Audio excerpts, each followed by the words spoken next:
Welcome, everyone, to episode 10 of the What Sales and Marketing Got to Do with It podcast. My name is Gemma Adair, founder and principal marketing consultant at Riata Consultancy. This podcast aims to delve deep into the minds of sales and marketing industry leaders, uncovering what keeps them up at night, what drives their passion, and how they execute successful strategies in both their personal and professional lives. I'm delighted to welcome Kristina Morrison. She works for the BT Group in technology, marketing, engagement across different regions in UK and Ireland. Welcome, Kristina. Hi, I'm excited. I'm so excited. Good. It's lovely to have you on episode 10 I'm of happy to the be podcast. here. Great to have you. Great to have you. Yeah, without further ado, please introduce who you are and what you do. Yeah, hi, I'm Kristina.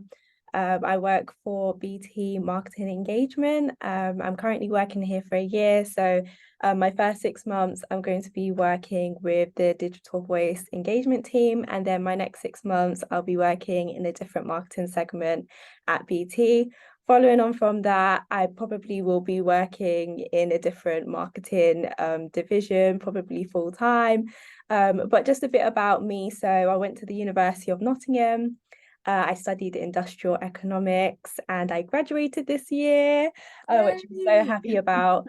And then I kind of went through a journey where I was trying to figure out what I wanted to do. I know that I wanted to go into marketing, but I didn't really know what industry. I had no idea what I envisioned my day-to-day to look like. And so I ended up going onto a leadership program, which is where I actually met you, called the Alito Leadership Program, and it was held at BT. So I came along, I learned all that I needed to in terms of leadership, public speaking, networking, branding, and so much more. And I met you, and I instantly felt so at home in terms of learning about marketing. And that was even before I was onboarded onto this job. So I actually got this job through the leadership program.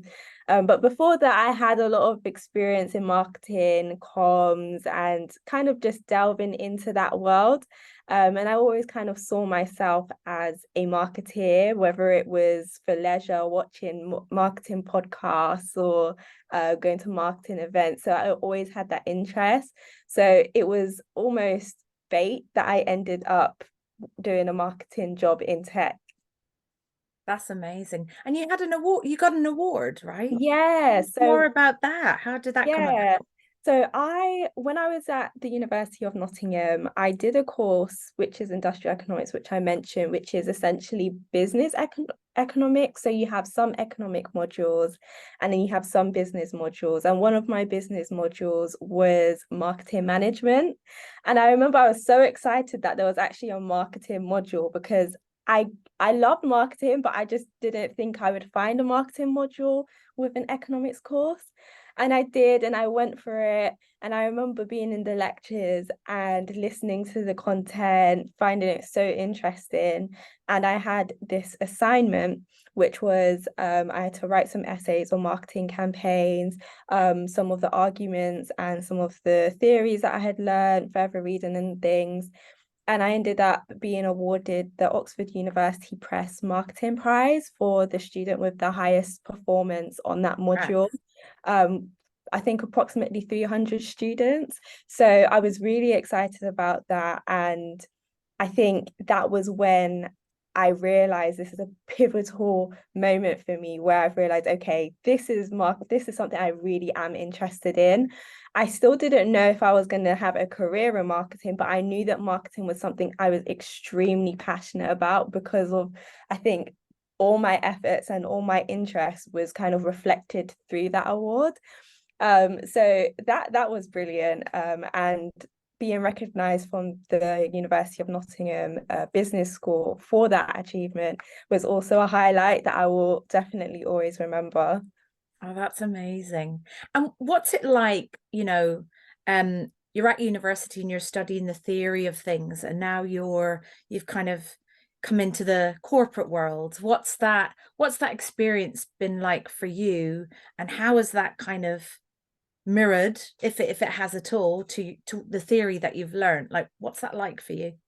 Yeah, I think university is one of those environments where you're very much trying to figure out what it is you do and don't like. I think a lot of people have this preconceived idea that when you go to university, you kind of know exactly where you want to end up. You kind of do your modules, graduate, and then you land a job straight away. And the reality of it is, university nowadays is not really like that.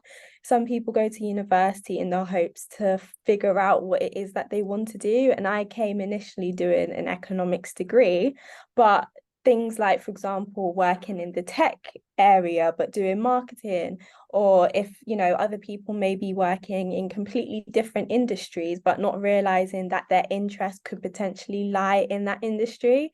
And I think as much as I learned a lot of theories in marketing, I learned a lot of the fundamentals of marketing, the core structures. I think when you actually graduate, you realize, oh, like I could work in tech, but be doing marketing, or, oh, I could be working in a different industry, but be doing law. And you don't really know about those type of things when you're at university. It's only when you're given an opportunity, or it's when maybe someone who is in tech comes and says to you, we have a variety of different types of roles in our industry. That's when you kind of realize marketing is just so much more than just a marketing module. There's marketing in so many different industries, which you may not even think marketing may exist in, and it has a really core impact in a business or in an organization. So I think that was one of my key takeaways, to realize that marketing is just not a module. It's not just core strategies and things like that. It's literally the fundamentals of different organizations and industries. I loved that answer, I have to say, because I think there's a lot of preconceptions about what marketing Yeah. is, what sales is, and I love how you're new to the industry, or new to new to marketing, and you've already seen that, right? You've Yeah, already yeah. felt it, breathed it, within your role. So I think that's brilliant. How did you come across the Alito Foundation? What was, how did you come into contact with the Alito Foundation? Yeah, so it's actually interesting because I had family members, friends, my dad, for example, who always kind of knew about the Alito Foundation. And I think growing up, I was very jaded to different programs because my dad was pretty much involved in so many different programs that, when you hear about a program, you kind of just like, yeah, okay. But I remember I visited one of the sessions from the previous years, and I remember thinking, I definitely want to do this leadership program at some point. So I waited till my final year of university because the Alito program starts around like summertime. And I thought that would be a brilliant way to kind of develop my skills. And so I remember I was at university, I quickly did my application, I did my interviews, and I ended up getting onto the program. And I don't think I knew that it was going to be a leadership program, and I knew that BT was involved, but I didn't realize how impactful it was actually going to be for me. When you hear the fact that there's going to be public speaking, personal branding, if you're a university student, you're already thinking, oh, I've heard so many sessions on this. Like I already know about, how to do a CV and how to do all of this stuff. But this leadership program really gave me a new perspective on how to show up, and not just showing up as, how you always show up, or just getting there on time, or, just doing a decent CV. It really pushed me to really think about excelling and really showing up as my best self, and not just showing up on time, but showing up early, or being proactive and things like that. And I think that's built my character now, because when I'm in the world of work, you realize, it's not like uni where you sit down and you're listening to lectures talking about, what chapters you need to read and what assignments you're going to do. When you're at work, it's a very proactive environment. And so if you're not actively asking, is there anything I can offer? Is there anything that you'd like me to do? Or is there anything that you feel like you could help me with? you're not proactively doing that, you can kind of just get caught in being quite stagnant and just doing the same thing. So I think that was one of the things that I realized through the leadership program, being more proactive, showing up as your best self. That sounds amazing. And I think no, it's great. It's great that you got a lot out of the program. Yeah, And that's what it's about, right? The Alito Foundation helps young people, you know, and get them into programs where they can sort of have conversations with C-suite leadership and amongst, you know, BT, like you mentioned, and they're part of a, you know, they partner with a whole heap of great organizations. So and it's the young people is what's exactly. important, right? And Yeah. anything else you'd like to add to that from what you've Yeah, learned from I that was experience? literally just going to say Mm. that I forgot to mention the fact that you get exposure to such a brilliant network as well. Because I think one of the things that I realized was when you're at university and you're on a certain course, a lot of the people on that course are very similar in their interests.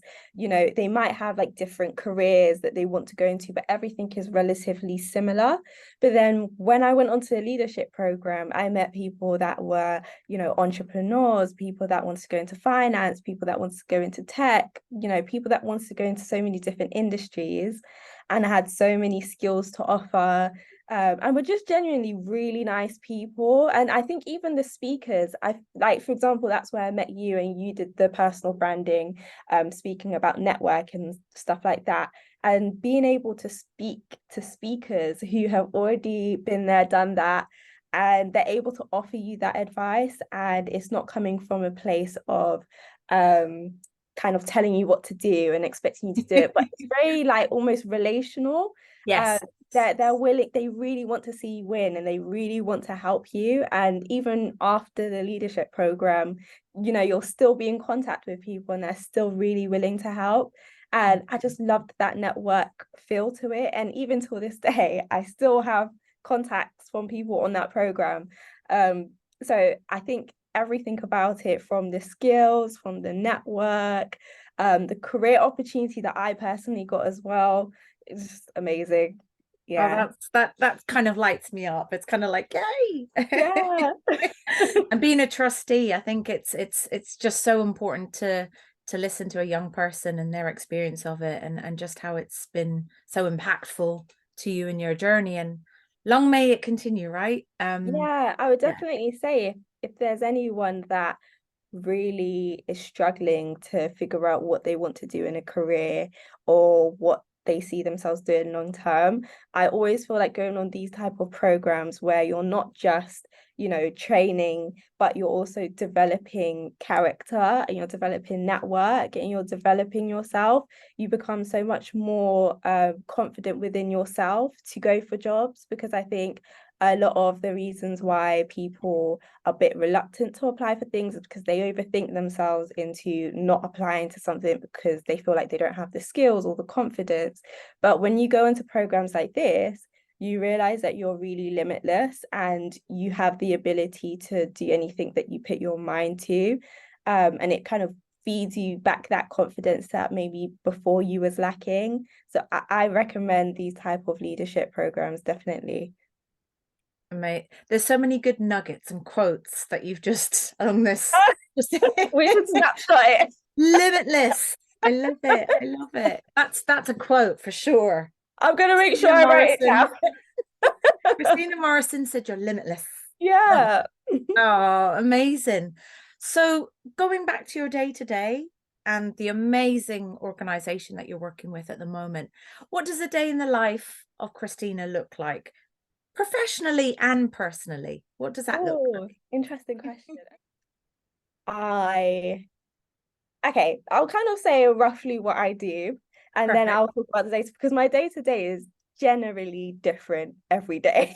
Oh, that's It's great. very different every day. So what I essentially do is I do a lot of regional events, regional engagements. So for example, each month we may focus on a different region. So last month, September, we focused on Northern Ireland. And so that meant that we had to travel to Northern Ireland for maybe a few days.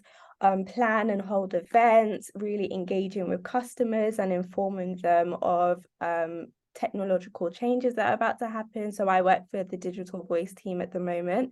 So at the moment, we're doing a lot of campaigning around digital voice, but we will do events. We will also contact local charities about campaigns that we're trying to raise awareness of.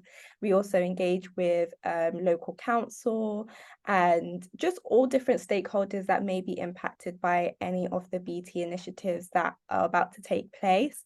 So that's kind of one aspect of it. There's also the aspect of really immersing yourself in BT Group as a whole. So I actually work under consumer, which is technically EE. And so all of the EE initiatives that are about to take place, like the marketing stuff, the campaigns, what new EE is, because that's also something that has just been released, that I would kind of be categorized as being under consumer. So I would be up to date with all of those type of things, having catch-ups with people that are doing the launch, the release of the new iPhone as well, anything that has EE service would also be included. But also just getting involved in networks, really trying to drive diversity, drive a more inclusive environment for people, not just women, not just people of color, but just whatever difference you may have, making sure that you feel comfortable to bring that to work and feel comfortable being yourself. Because I think a lot of people, when they think of the corporate world, they think, oh no, like I'm gonna have to dress smart and, you know, act sensible and just talk about work. And realistically, I think the corporate world has evolved. I think especially in tech, a lot more people are kind of expressing themselves more through clothing. They're speaking the way that they would usually speak. They talk about their home life. And so I think making sure that people are feeling inclusive, and getting involved in networks that kind of provide that for people that may feel excluded is something that I'm really trying to get involved in now a lot more. But I'd say personally, there's a lot of things that I kind of do. So I love listening to podcasts, which is ironic. I love listening and watching to Diary of a CEO, listening to people's stories. I'm trying to get back into reading as well, things that will help improve my well-being, but also like fictional books as well. I think when I was at university, I used to do a lot of content. So I taught myself how to edit, I produce content, but I don't really do that as much now, but I really want to get back into that. Nice. So I think there's a lot going on. I think it's just almost forming that structure, and I think I'm slowly getting into the rhythm of how I fit all of that into my day-to-day. That makes sense. Question, but I'm going to ask it anyway. Go on. How did you find the Northern Irish accent? I loved it. Do you know what? I feel like they thought my accent was more funny. Because I think I would speak for a bit and then they'll go, "Where are you from?" Because I just don't sound Irish at all. And that was really, really, really funny. And I didn't realize that was something that a lot of people said. Hi. Yeah. At first I didn't know what was being said, and I realized, oh, this is like something that a lot of people Yeah. say. Yeah. But I loved it. I loved kind of exposing myself to something different. Yeah. I think with work, being in the office like all the time, you kind of get used to similar people. But when you're traveling and you're meeting so many different types of people and asking them about local restaurants, because I love my food. That's one thing, I love my food. So I'd ask them about local restaurants, local food that I should try, landmarks, stuff that I can kind of do when I'm not working. And that was really, really exciting. Oh, that's really good. You had a great time. Just out of interest, what food do you like? Now that you mentioned it. Everything. There isn't really a specific. I like trying different food. I'm Caribbean, so I definitely like Caribbean food. I like British traditional food. I like Turkish, Italian. There's just so many different types of food that I could list. But Oh, wow. yeah, because I think before I was in economics and university and marketing. When I grew up at school, I always immersed myself in the world of food. So I did extracurriculum chef courses. So I Ah, would, do cooking courses. I would do courses on how to do fine dining serving. So for example, dining sets, so cutlery, how to, eat with certain knives and forks, cocktails and things like that. And I really found joy in understanding not just food preparation, but also nutritional value and how you can really stay healthy. So that was something I always had an interest in at school. And I think that kind of fed into a lot of the food campaign work that I did around food deprivation oh and wow. people who are malnourished, making sure that they have access to the nutrients that they need. And I still have a big passion about that now. So that was kind of where the whole food Food. enthusiast came. Wow. Yeah, that's where it came from. I'm sure we'll explore more later on, but it sounds like, yeah, definitely going to explore more on that point later. I can feel a whole kind of come down with Kristina, you know. Watch this space. So going back to good old marketing, um, is there an area of marketing that you like, or perhaps like the most or like the least, or perhaps you could improve on, or yeah, what's your thoughts? I think my love for marketing kind of has layers, and I feel Mhm. like the reason why I first heard about marketing is I was at sixth form and I was actually the year that was affected by COVID. So we Wow. abruptly left A levels. We didn't do A levels. We just left sixth form in the middle of a random March, Oh wow. and we just got sent home and never came back. And so I was in a really weird place where I didn't really know what to do with myself. And so I think that's why I picked up the habit of teaching myself how to edit, because I Mm. found that it was almost like an escapism for me. And I needed content to edit. So I would just prop my camera up, speak, talk about things that were on my mind, and then I would edit the content um, and upload them. And this was just a hobby that I developed. I didn't see it as digital marketing. I didn't see it as a way of personal branding. I just saw it as an escapism during a time where I didn't really know what to do.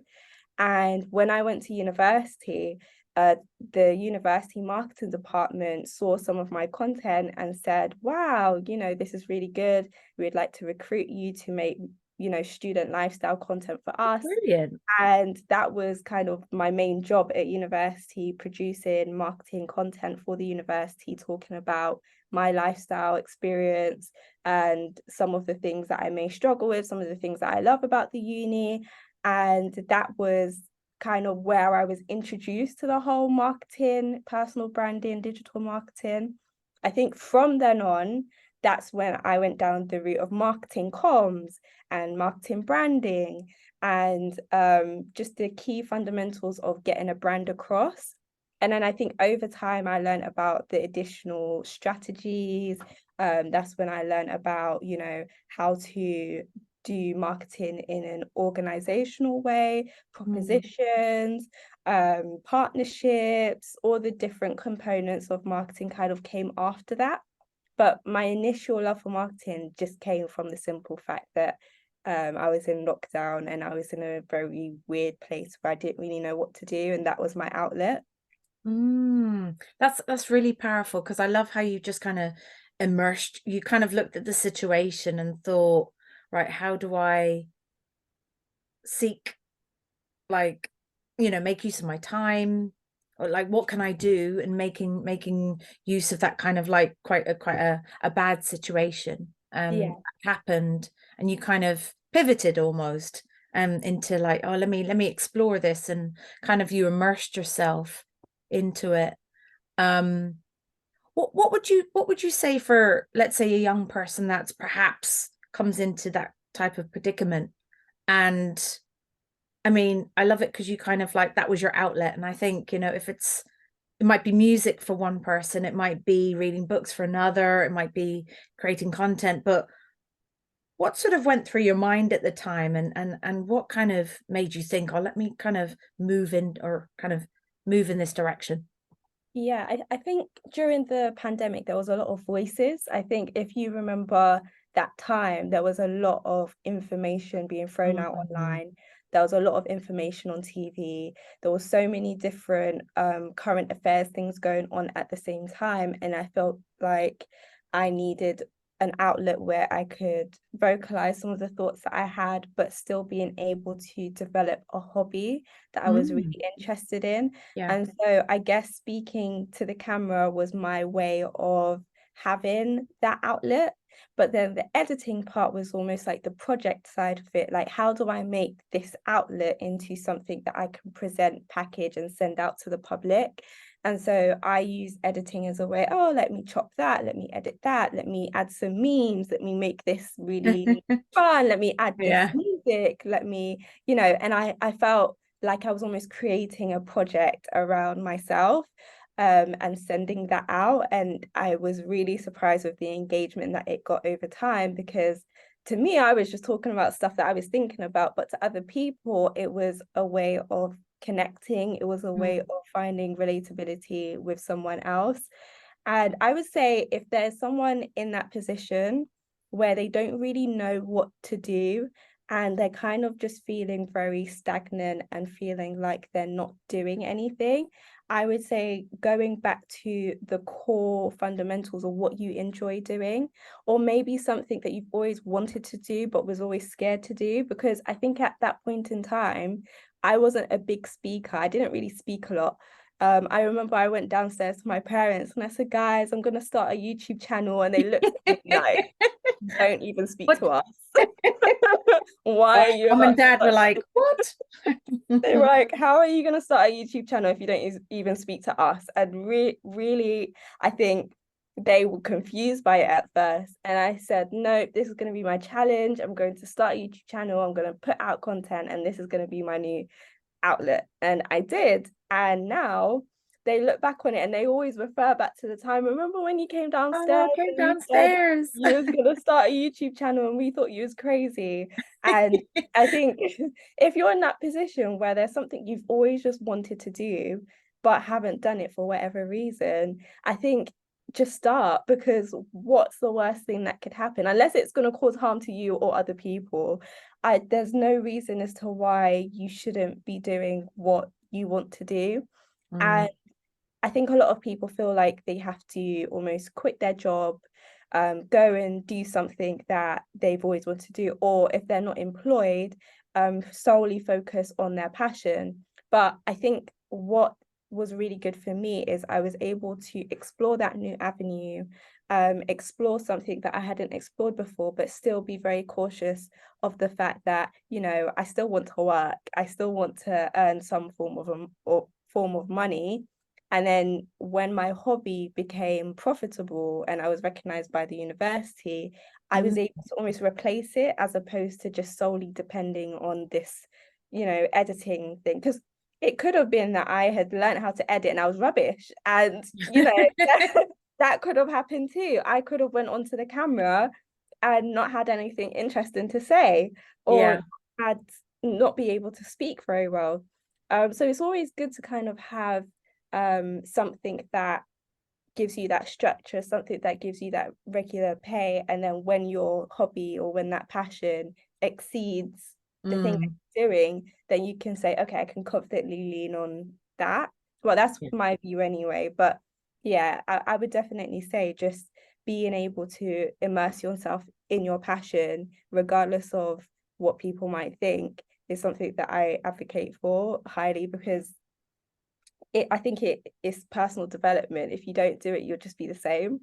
Yeah. And I think as well, because you just never, I think that whole starting something because you're passionate about it, I think that's what essentially keeps the noise out, because you're just focused on the love and the passion of doing Yeah. what you're doing at that moment in time. And I think, some people say, oh, you just never know who's looking. who's watching from Exactly. afar. Exactly. Um, That's I think that was the main thing I took away when I got the contact from the university.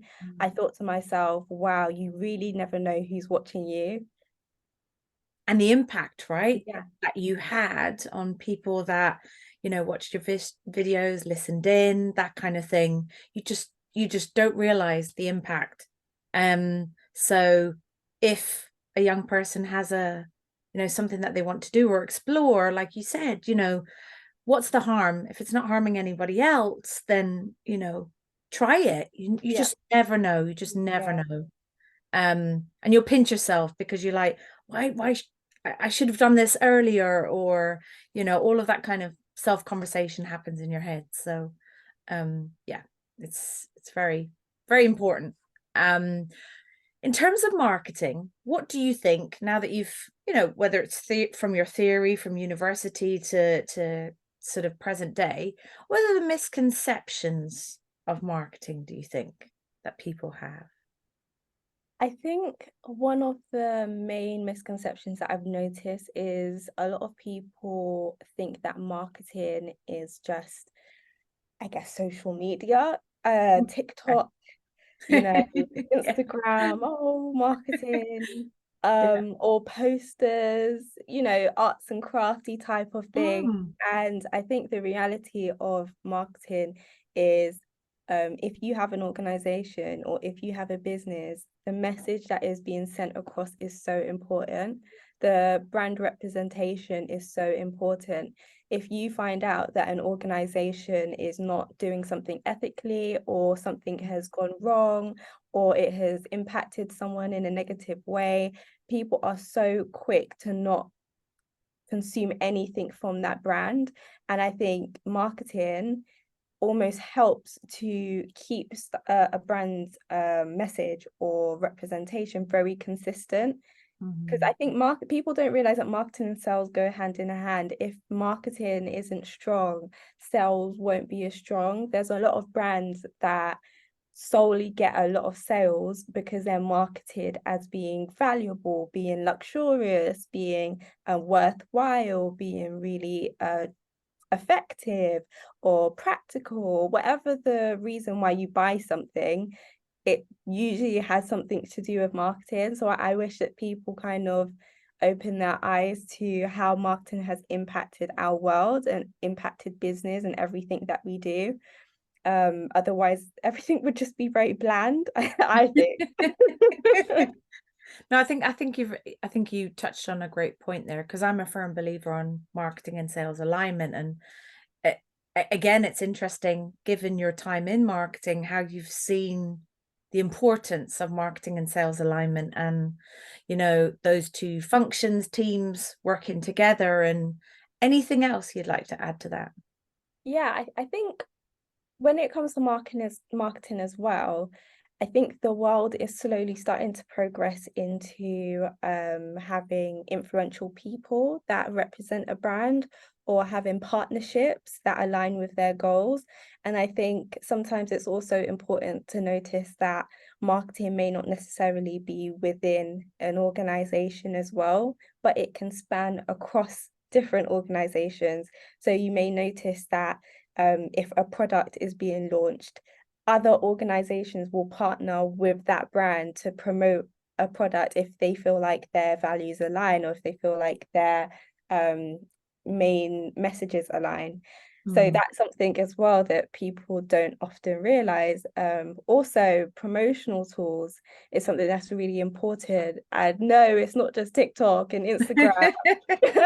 There's other promotional tools as well that are used. You get something as formal as press releases to stuff like potentially Twitter, or something like ads, when you're scrolling through um Google, or when you get ads on YouTube, or if you're just going on websites and you see a pop-up, or if you're Mm. walking and you see something on a bus, or if you're going down the tube and you see Everywhere. screens all the way down the escalator.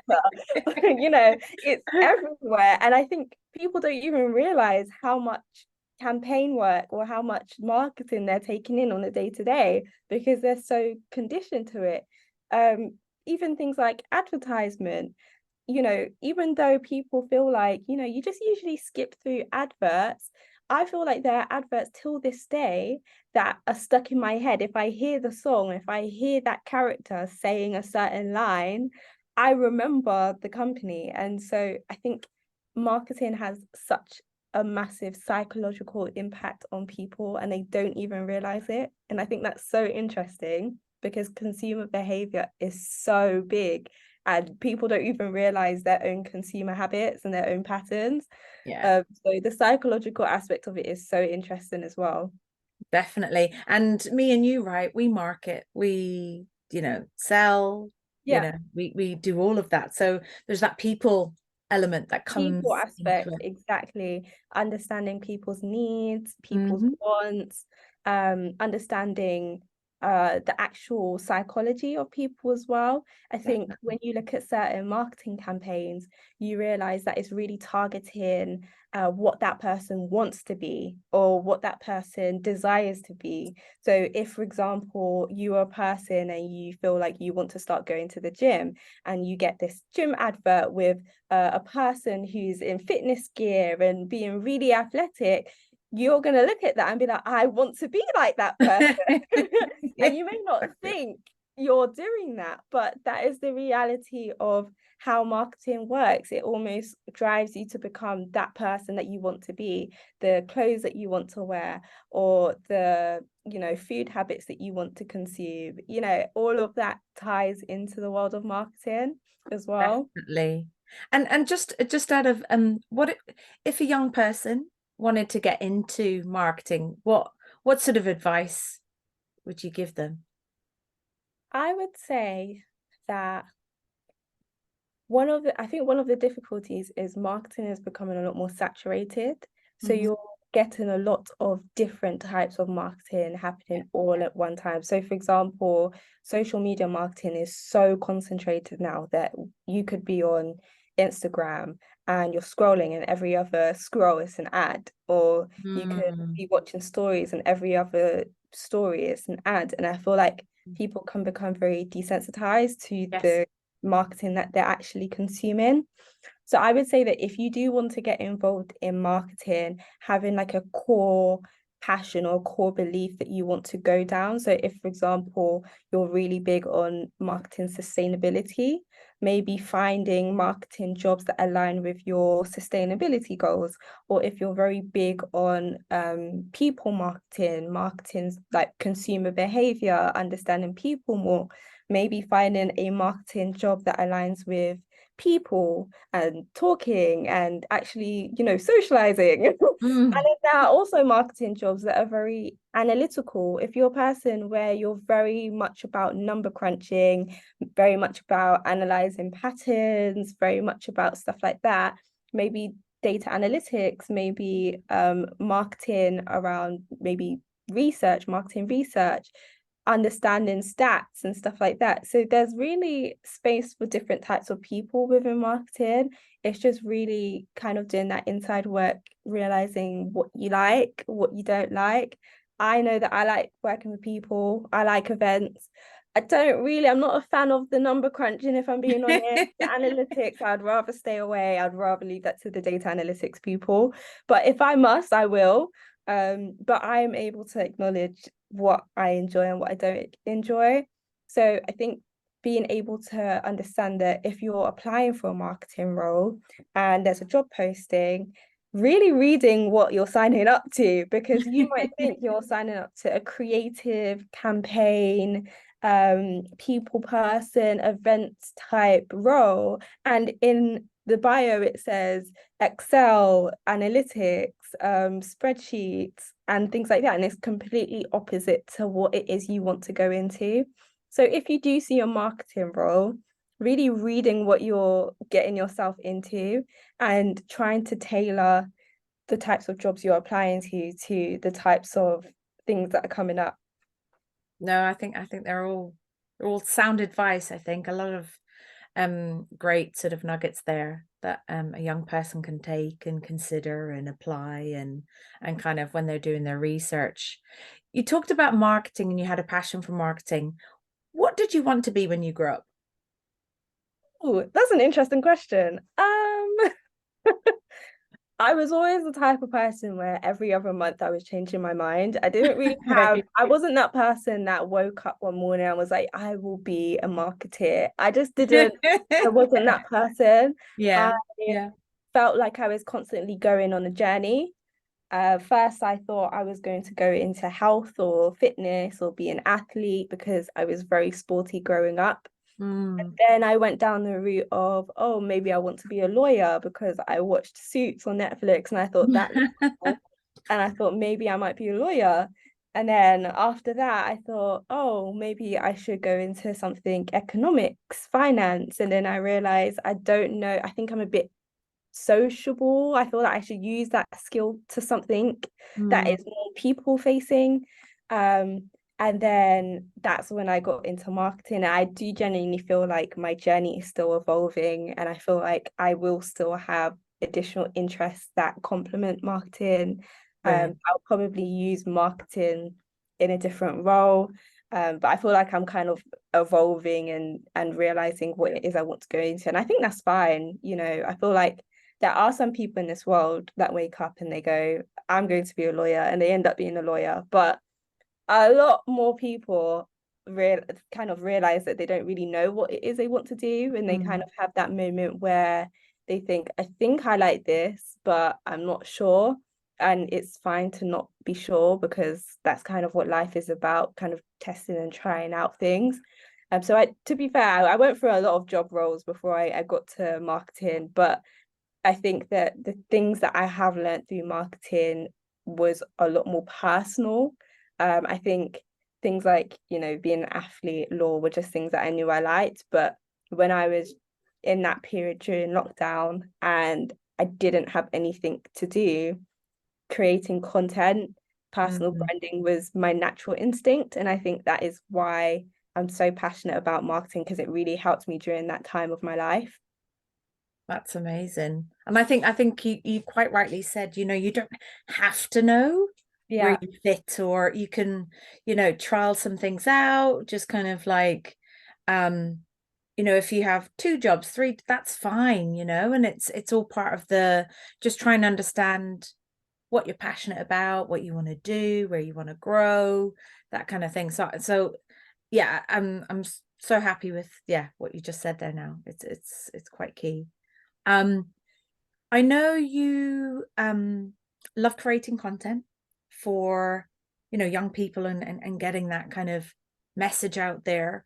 You also, in your spare time, do you help and volunteer with food banks as well? Yeah, so I think when Yeah. I was at school and sixth form and kind of when I was in the education system, one of the things that I realized is that there wasn't a lot of work to do with food campaign work. And I think I noticed this when I don't know if you know NCS, the National Citizen Service. A lot of young people when they're at school, they go on to NCS Okay. and they have to do like team building exercises. On the final, I think 2 weeks, you do campaign work. So you have your teams, you all have like a campaign that you want to do. And ours was food deprivation, and we kind of liaised with a food bank that Yeah. was in Northwest London. And I think through that, I realized, wow, like this is something I really want to do. Being able to collect food and donations and give that to food banks and see how it impacts the lives of people who do not have access to food, especially during key times. Like, for example, we're edging closer to Christmas, and a Mm. lot of people, for some people, Christmas is really exciting time with the family, lots of food. And for some people, Christmas is, they dread Christmas because I feel like I'm going to have to spend so much money. I don't have the food for my kids or for my family. And so I think food campaign work was almost my way of helping people, especially at crucial times of the year. So I'd run like food drives at school for Christmas. During COVID, me and my dad, we made like 100 meals, which Oh, we donated to our local community works. I'm always constantly researching, constantly trying to figure out what's going on, which are the areas that don't have as much food, how we can change that. Also using faith community. So I'm a Christian, for example. And so using my faith as a way to give back to the community is something that I'm very passionate about. So I always try to do that because it's something that really stood out to me. But yeah, I think food deprivation and food nutritional, I think building people's nutritional status is really important. oh, that's awesome. Because my next question to you was what you passionate about and what drives you. And I think a lot of what what you mentioned there, I can see that this drives you. This is why you're showing up as you're showing up and helping. And it's really lovely how, you and your dad and you make these kind of food parcels and stuff like that and make food and give it out to the community. So community is definitely a big part of who you are Yeah. and what you do. Which is interesting. If you were to speak to your younger self, what would you say to them? Oh, I think if I was to speak to my younger self, I would probably say it's okay to not have everything perfect, because one of the things that I really struggled with growing up was perfectionism. And I Mm. felt like I always needed a plan. The plan needed to be executed perfectly. And if it doesn't go that way, then something's gone wrong. And I feel like sometimes it was actually times where things didn't go right when I got the best results. Because I was able to learn from big lessons. I was able to develop myself. I was also able to give that advice and help to other people. For example, COVID was a very difficult time for me and my family, and that birthed a gift of editing and creating content, which has pretty much led me to where I am now. Or there's been times where I thought that I was going to go one route and, or apply for one job, and maybe I got a rejection, or maybe they said, oh, you're not right for this job. And then within that same day, because this is what happened with my BT job, within that same day, I go to a networking event and I speak to someone who has a vacancy available. And now I'm working at BT.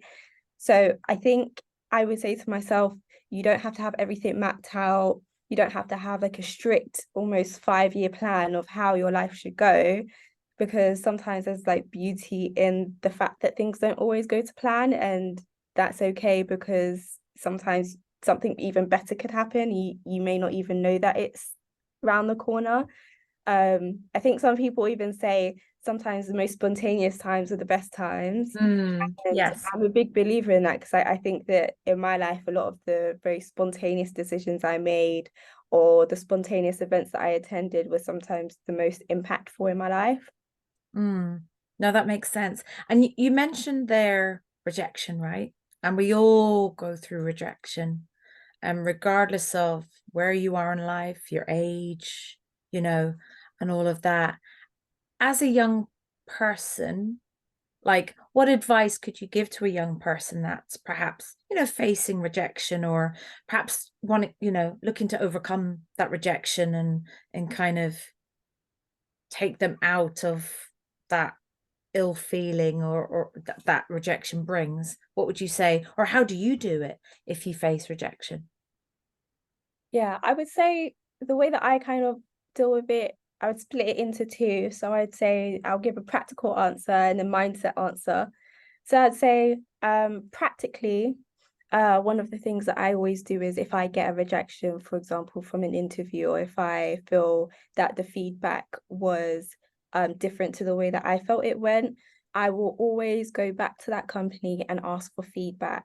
And I don't care how they rejected me, I don't care if it was the first stage or the final stage, I always go back for feedback to figure out what was it as to why they didn't consider me. Because sometimes it could be something as silly as they didn't see your application because there were so many applications and they just completely disregarded your application.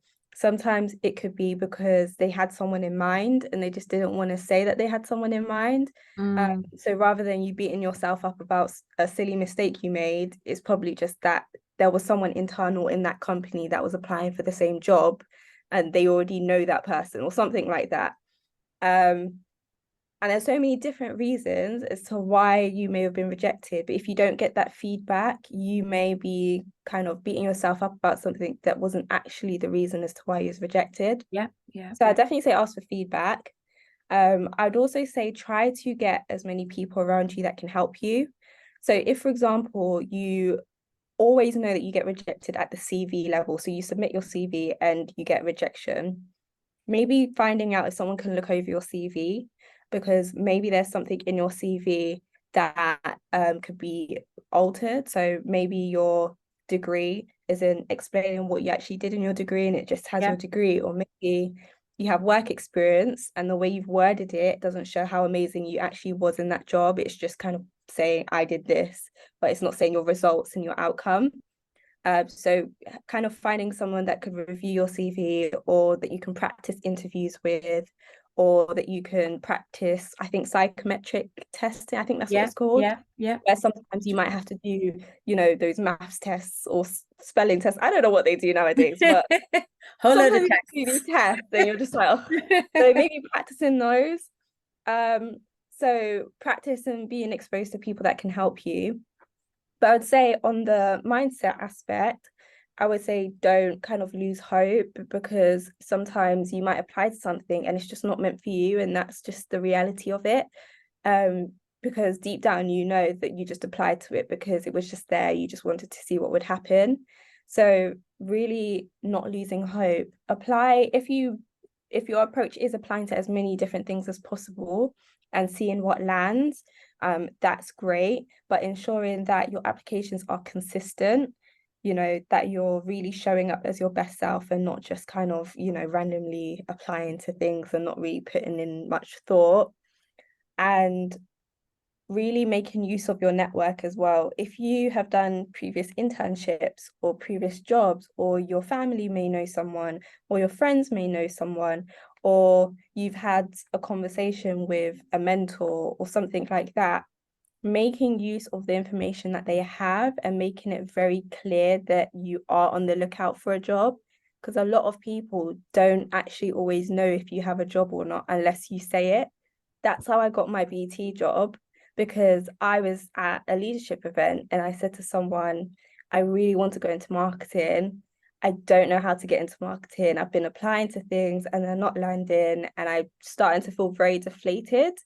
And that, I think the transparency also was very appealing, because it showed that I'm a person and that I also have things that I really want to achieve, and it also made them want to help me to achieve it. And so they gave me access to the vacancies that were available, and one of them just so happened to be marketing. So I say, if you don't tell people that you're unemployed, if you don't tell people you're looking for something specific, how are they going to know? So I would say just don't lose hope, and making sure that you're transparent with where you're at. So I think that would be like the two different sets of advice I would personally take, but also give to someone else. I think that's a lot of sound advice. Some really good insights there. And it's, for young people to explore. And I think you quite rightly mentioned earlier about, it could be as simple as you're just not selling yourself, or you're not expanding on what you did in a particular role, or you might have volunteered for something or gained 2 weeks work experience at a company, whatever that might be. And I find it myself, where people really do undersell themselves, and that's again right across the board, young, older, adult. I've done it in the past. You undersell yourself. So it's really about shouting about what you do, Yeah. because it is quite a competitive world, like market out there. And I think it could be as little as, gosh, I wish I could have expanded on that. And that employer would have wanted to hear that from you. So I think there's a lot of things I think it's really good that you've said to go back, get that feedback, and how you can, you know, look at ways to improve for next time. So I think that's really good what you just mentioned there now. Is there somebody that inspires you, whether dead or alive? Oh, that's a good question. I would definitely say my parents inspire me a lot. Okay. Um, I'll start with family. So yeah, Yeah. my family inspire me a lot. I feel like I was always brought up under the mentality of making sure that you work hard, you put the best in whatever you do, making sure that you make use of your network and not just feeling like you have to do everything and not depend on anybody, because I feel like it's usually people that feel like they could do everything by themselves that end up being either extremely exhausted, extremely drained, or they don't have all the skills that they need in order to really succeed with what they're trying to do. So I kind of learned a lot of these things from my parents. I think my dad was previously in tech, so I kind of understood the tech world, but also my mum, she cared for people who had mental health issues and she did her master's. And so kind of seeing how she was able to care and be a big people person really helped me to become more of a people person and really actually care about the needs of people as opposed to just, doing things for the sake of doing things. So I'd say that they were really big impacts in my life, from a personal and professional aspect. I do have other mentors as well that have kind of along the way helped me to Mm. develop in whichever space I was in. And I always feel like, I think one thing I'd definitely say to people, if you are, starting out in a job, it's always good to find maybe that one person that would be willing to help you along the way, that will be willing to give you that advice, stuff to do with the job role you're doing, but also outside, just things that maybe you don't really know about the career, or maybe stuff you don't really know about corporate life, or how to really put yourself out there. I think some of the soft skills that you were mentioning as well, having someone that can guide you with that type of stuff. So yeah, I'd say my family and mentors. Awesome. It's kind of like, oh, I want to meet mum and dad now because they sound awesome. They sound awesome. No, yeah. I think that's a great pair that inspires you. I think that's great. Yeah, my sister too. I have a younger sister. Oh, She's always oh no. inspiring me. Yeah. I don't want to leave her out in case she watches. What do you want to be remembered by? Um, I would like to be remembered by being a person that genuinely cared about people and was willing to encourage and empower, develop, and kind of be that source of inspiration to other people. Because I think nowadays there's so much content about being the best person and Mm. buying cars and all this material stuff, and a lot of it is very temporary, but things like something encouraging that you said to someone could really change the trajectory of their day or even their life. You just never know where someone is mentally. So I always feel like being that source of encouragement or empowering people to be their best self is something that I would like to be known for. Um, yeah, I definitely say people, because I think everything I was going to say thereafter also links with people. So I think it's just being that person that really cares about people. Right. And where do you see yourself in 5 years? Hmm. I think this kind of links with the point I made before, right? Where every other month my life is changing. So I feel like it's kind of hard to say where I see myself in 5 years' time, because I thought that I was going to be working in the entertainment industry, and I'm in tech now. So, when I say entertainment industry, I mean marketing within media companies.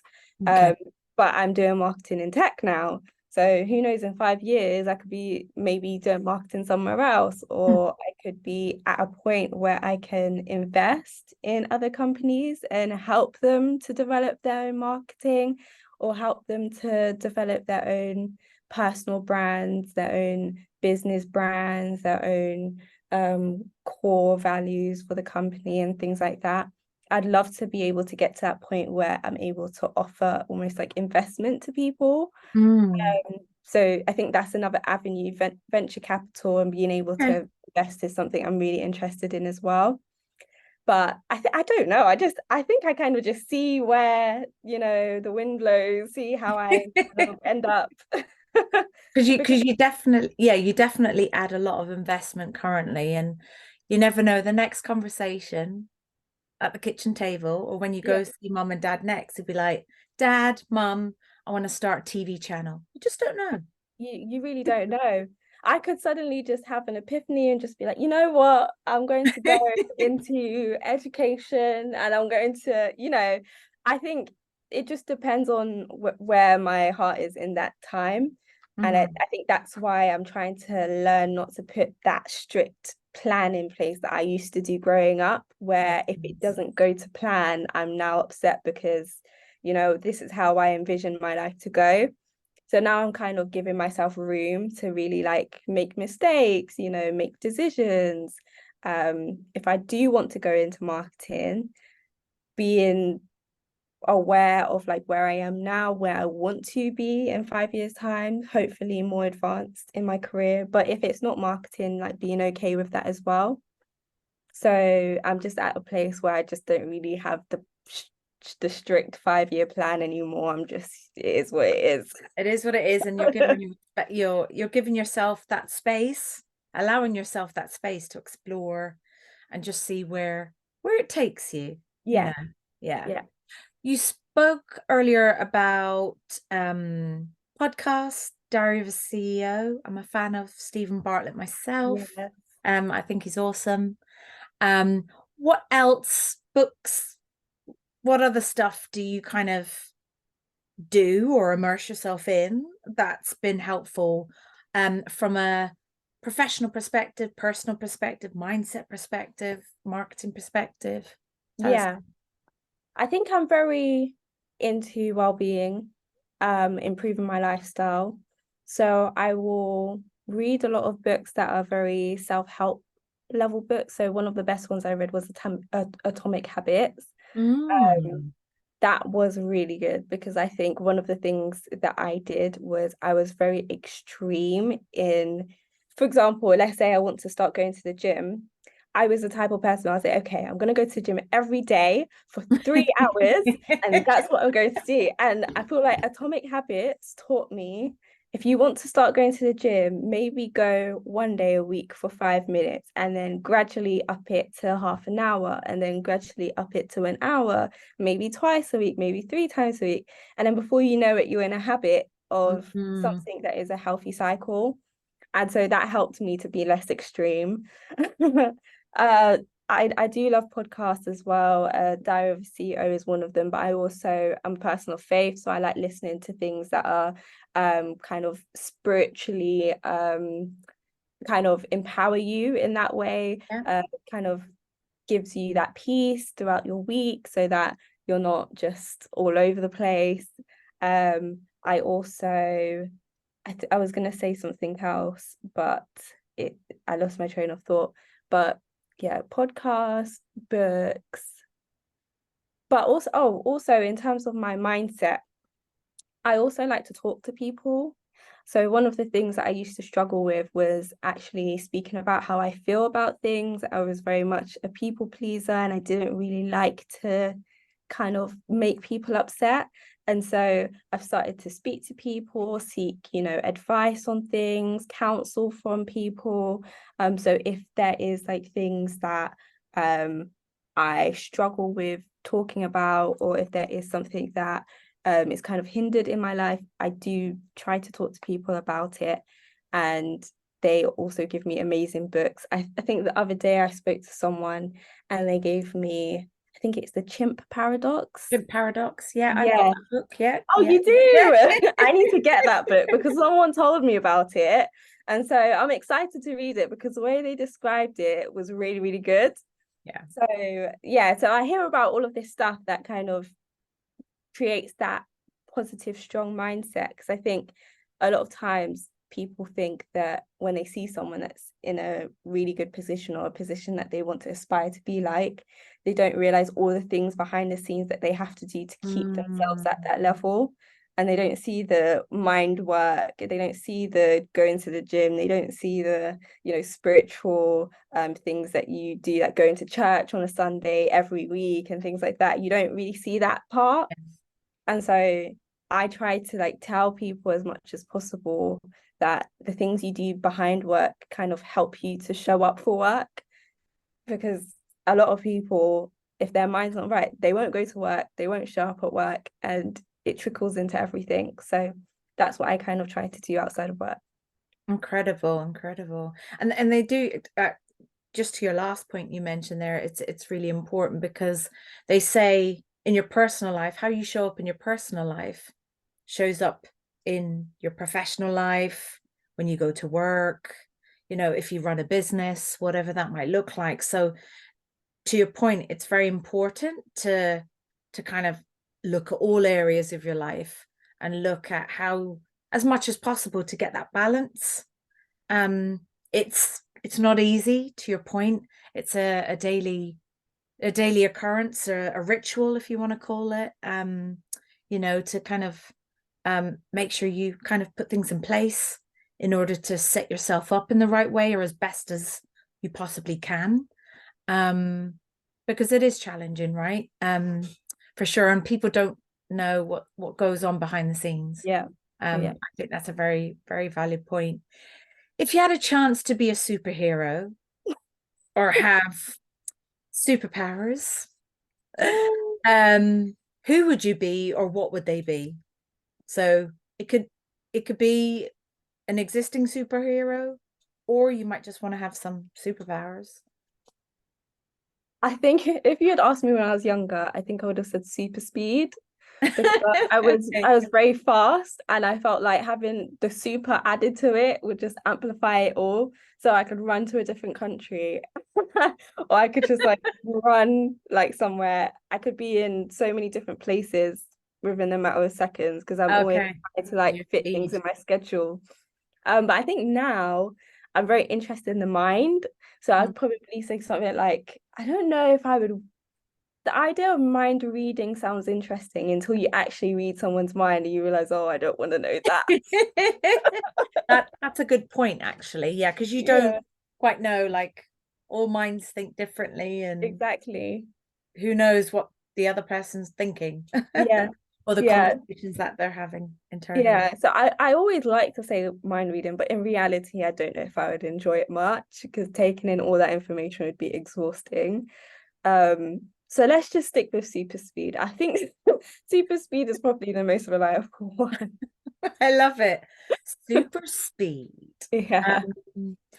The other thing I wanted to ask you, if you had to ask the audience a question, what would that be? Oh, I would probably ask, it's a very deep question, but I'd probably ask, do you know who you truly are? I'd probably ask, do you know your identity? Because I think a lot of people are kind of living life and they don't really know what they're capable of doing. They don't really know like some of the gifts and talents that they have. They're kind of operating on a level they've always operated on. And they don't even realize, wow, I'm really good at singing, or wow, I'm really good at playing this instrument. Or, they don't really know what they're capable of doing. And I would say kind of discovering different sides to you, because when I was at school, I always saw myself as very academic. lockdown happened, all of a sudden I'm editing videos, you know, I'm doing Yeah. creative content. I didn't even know I had that in me. So I'd probably say that. Okay. And what would you say in terms of like outside of work and skills and hobbies and stuff like that? What what do you hold? You mentioned about sports earlier and speed and stuff and I think an athlete you mentioned. Yeah. Is that something that you're good at? Yeah, so when I was still in education, one of the things that I used, I guess, as my outlet at that time was sport. So I used to sprint. So I used to sprint Oh, for the borough I lived in and then the borough of my school. Um, I also used to do netball. So I competed in a tournament in Holland one time. Um, brilliant. I competed within the borough as well. Um, I just loved sports generally. And I even thought I was going to do like PE at GCSE and A level. I didn't in the end because Okay. I just didn't have enough options. I really wanted to go into business. I really wanted to do psychology. And I also really wanted to do nutrition, which is kind of a rare course to do, but it was offered at my school. So I didn't really have the space for PE, but I always knew that activities was something that I loved to do and it was almost my outlet. So I feel like over time my outlets have changed. But I still watch sports till this day. Every time there's the Olympics, I'm always watching athletics. Um, World Championships, I'm still watching athletics. So it's just a really big passion of mine. Yeah. Oh, awesome, awesome. And just lastly, do you have any final words that you would like to share? Yeah, I would just like to say, first of all, thank you because I love the fact that I get the opportunity to talk about something that I'm very passionate about. And I feel like there's not a lot of platforms that allow people that are just entering the world of work to really talk about what it is that they're doing. I tend to find that a lot of podcasts speak to experts or people that have been in their field for so long, but giving young people a platform to be able to share things that they've learned in their journey from a different perspective, I feel like is so imperative. So thank you so much. I would also say to like people who are watching who don't necessarily know what they want to do, they might have an interest in marketing or maybe something completely different. Don't be one dimensional. That's what I say, like don't be one dimensional. Don't just have the personality trait of, you know, I'm a lawyer or I'm in finance or I'm in health. To try to have like, other hobbies as well, or try to have different interests outside of what you do, because that is really what builds your character, makes you very appealing to other people. So I think that would be my final words. But I'm extremely happy with the fact that I've been able to kind of delve into like different aspects of myself. Even the cooking courses that I mentioned earlier, I even forgot that that I did that. Because it feels like so long ago, but that was genuinely a part of me that, you know, existed when I was at school. So yeah, I really appreciate being able to dive into the different aspects of my life. That's brilliant. And just lastly from me, it's been a pleasure having you on the podcast. I love how you're so humble. You just, show up the way you do. Um, and thank you for being open and honest about your experiences, your story. And I think there's going to be a lot that not only young people, but leaders, more mature, experienced people can take from this podcast. So it's incredible. And I think, yeah, just continue being you, Kristina, because I think you're Thank gonna you. create so much impact. And yeah, it's gonna be lovely to watch. Thank you so much. Thank you. And have a good day, rest of the day. You too. Thank you. Take care. Bye. Bye.